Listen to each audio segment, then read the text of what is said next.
U.S. Secretary of State Antony Blinken is in Denmark this week, but the trip has been overshadowed by escalating violence between Israel and Hamas. As we've been reporting, the administration is under pressure to decrease tensions in the region. Christina Ruffini is traveling with the secretary and reports from Copenhagen. The trip here was supposed to be all about repairing transatlantic relationships. Denmark, Iceland may be trying to convince our Danish allies that we're no longer interested in buying Greenland. However, so far the agenda has been largely dominated by the violence in Israel.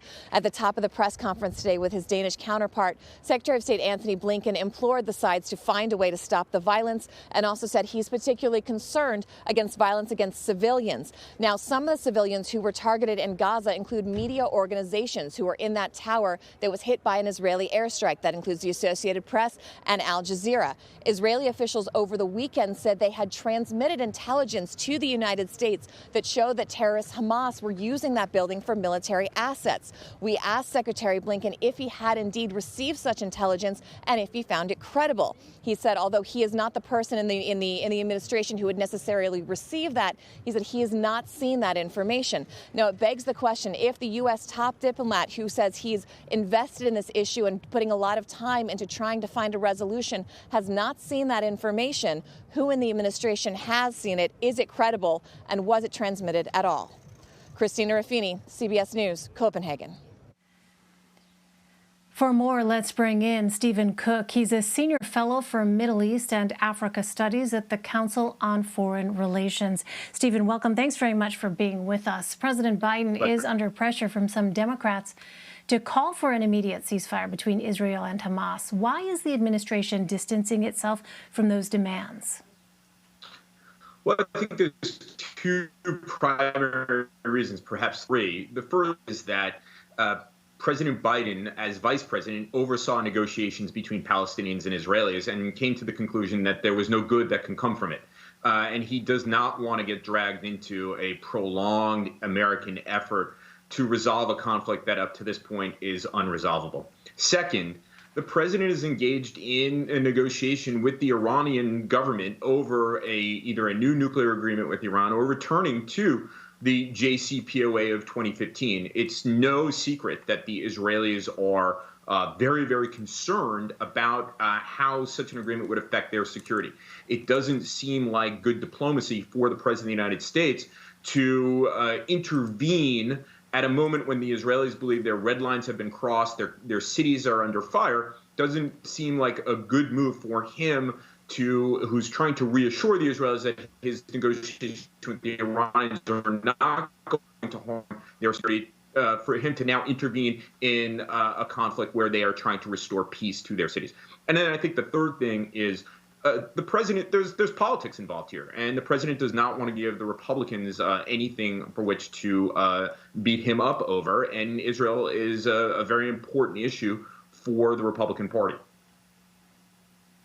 Stephen, what kind of diplomacy is happening behind the scenes here? Well, the United States did dispatch a mid-level official to Israel a number of days ago in order to speak to both Israeli officials as well as Palestinian officials to see what could be done and report back to Washington. We do know that the National Security Advisor, Jake Sullivan, has spoken to his Israeli counterpart, and the president has spoken to Prime Minister Netanyahu, as well as Palestinian President Mahmoud Abbas, who actually really isn't a party to this conflict, but nevertheless, in order to find some type of way towards a de-escalation. But thus far, it doesn't seem that the conflict is yet ripe for de-escalation and a ceasefire. So Israel claimed to have shown U.S. Secretary of State Antony Blinken proof that Hamas was stationed in a building targeted by airstrikes, which also housed media offices. Blinken denied being shown that.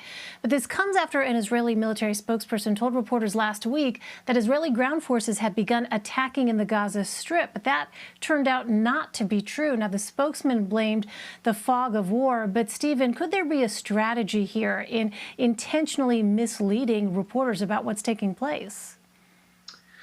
Well, this story, especially when it comes to the building that housed the AP and Al Jazeera, is a very, very strange one.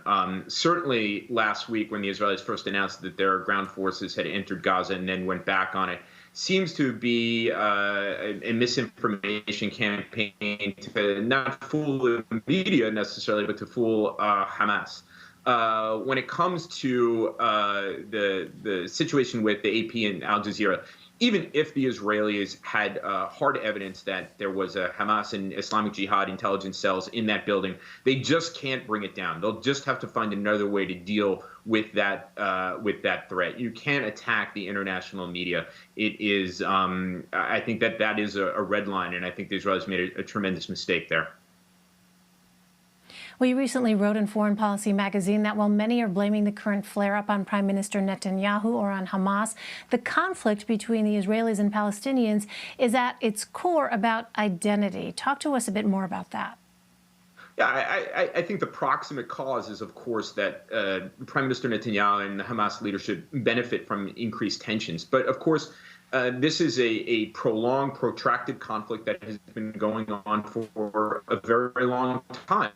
And I think both the Israelis and the Palestinians are engaged in an effort to deny each other's identities. And it's very hard to imagine how diplomacy can work and finally bring an end to this terrible conflict if neither side really recognizes the history, identity, and connection of their opponents to the same land.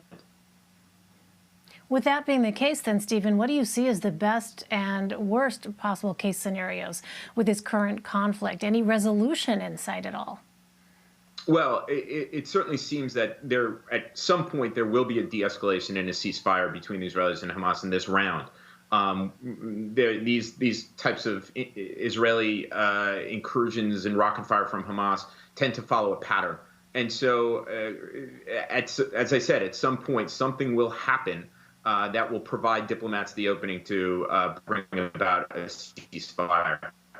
Until then, we're going to see what we've been seeing, which is unfortunately too much death and too much destruction.